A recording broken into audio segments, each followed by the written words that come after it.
Eksperimen Tidur Rusia adalah salah satu cerita horor internet paling terkenal.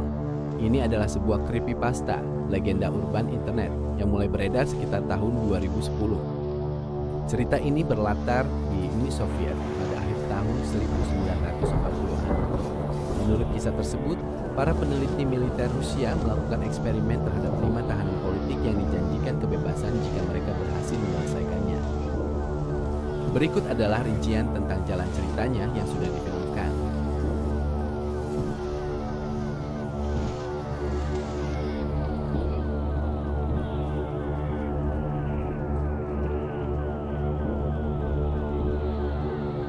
Ayo pergi.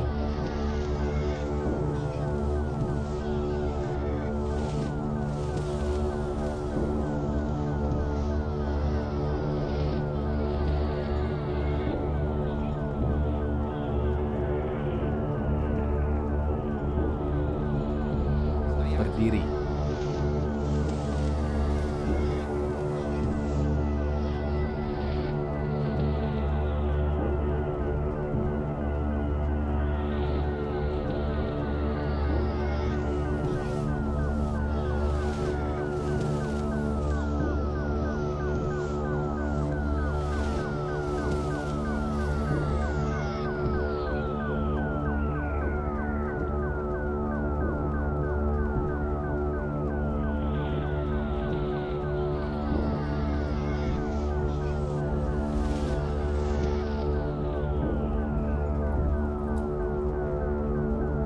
Mereka ada di dalam.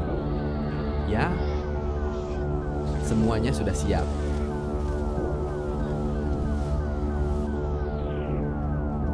Kami 7 Maret tahun 1969. Laboratorium 20. Profesor Vladimir Myranovsky.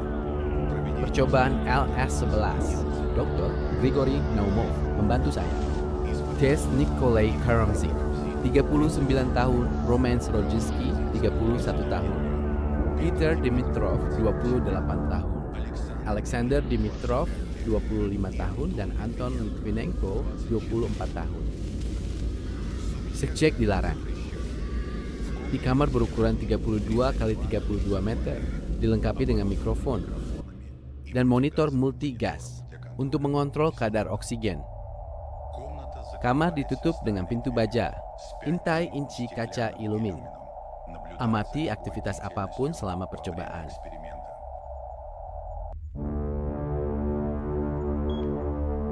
Ini Profesor Myran, tuan-tuan.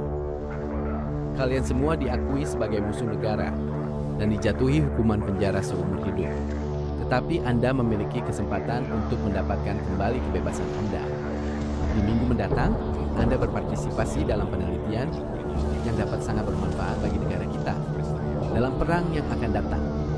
Satu-satunya syarat, kalian tetap terjaga selama 30 hari ke depan. Kita akan mengisi kamera dengan simulator berbasis gas eksperimental SFC9 gas, 13 nitrogen. Itu tidak akan membiarkanmu tertidur. Komposisi kimia SFC9H13AN sensitif banget light. Oleh karena itu, cahaya inoktinik akan menjadi satu-satunya sumbernya. Cerah sepanjang pengalaman.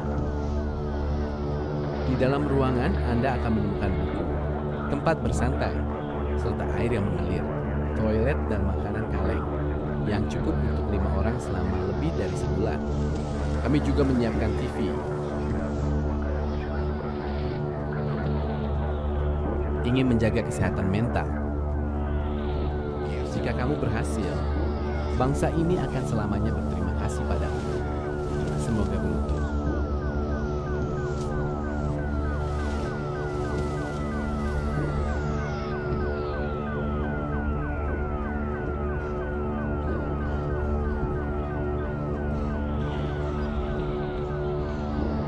Apa yang terjadi? Semuanya baik-baik saja. Seperti udara berat, suaramu akan lebih buruk. Itu adalah efek samping yang tidak berbahaya. Anggap ini sebagai pelajaran jenius. Apa kami akan mati? Tidak, kamu akan menjadi lebih baik.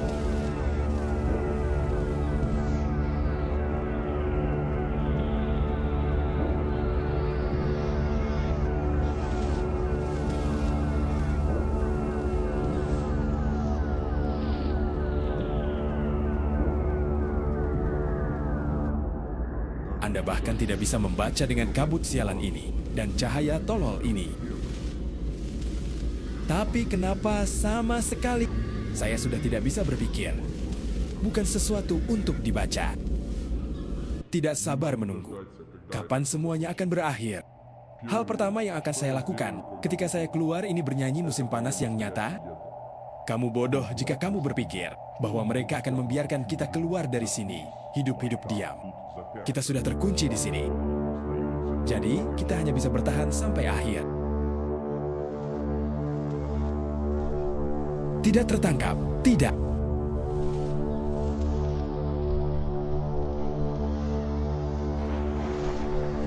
Tertangkap.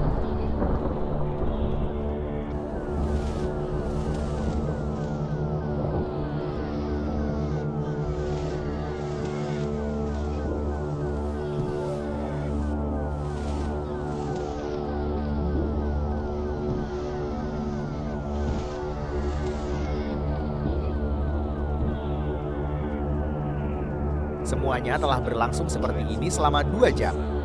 Kita harus berhenti. Apa masalahnya? Mereka diam selama 2 hari. Dan hari ini Nicholas mulai berteriak tanpa alasan selain lelah. Bagaimana yang lain? Mereka hanya duduk. Tidak ada yang bereaksi. Profesor saya pikir, dia bisa melukai pita suaranya jika akan terus berlanjut. Oke, maka dia tidak akan mengganggu orang lain. Dan jangan lupa bahwa Anda bertugas besok malam.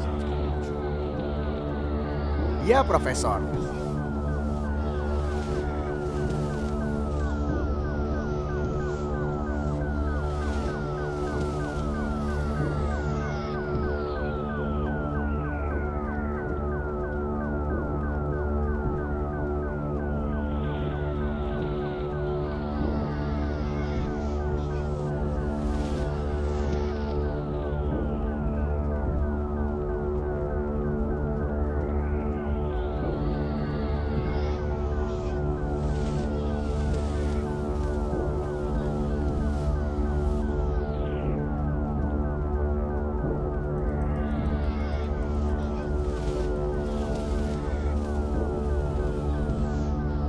Tuhan berkata padaku, aku tak akan mati.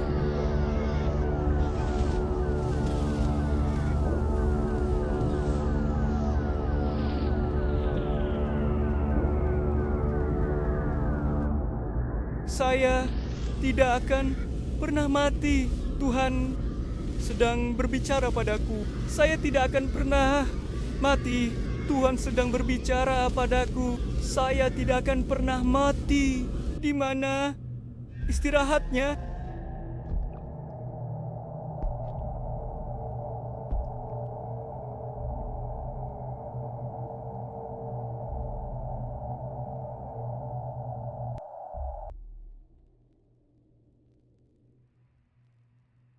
Apa ini? Kami pikir itu kotoran. Profesor subjek mengoleskannya di kaca.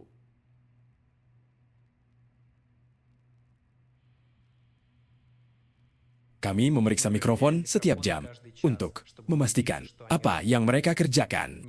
Tidak mungkin tidak ada suara yang terdengar, mengingat ada 5 dari mereka di dalam.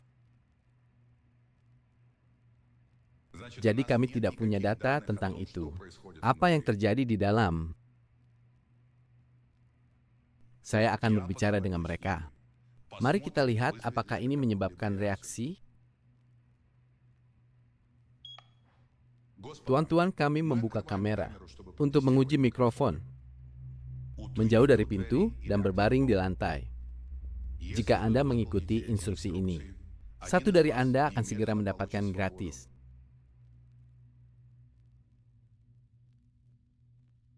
Kami tidak ingin bebas lagi.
Tolong, Pak. Bisakah kamu menyalakan gas lagi?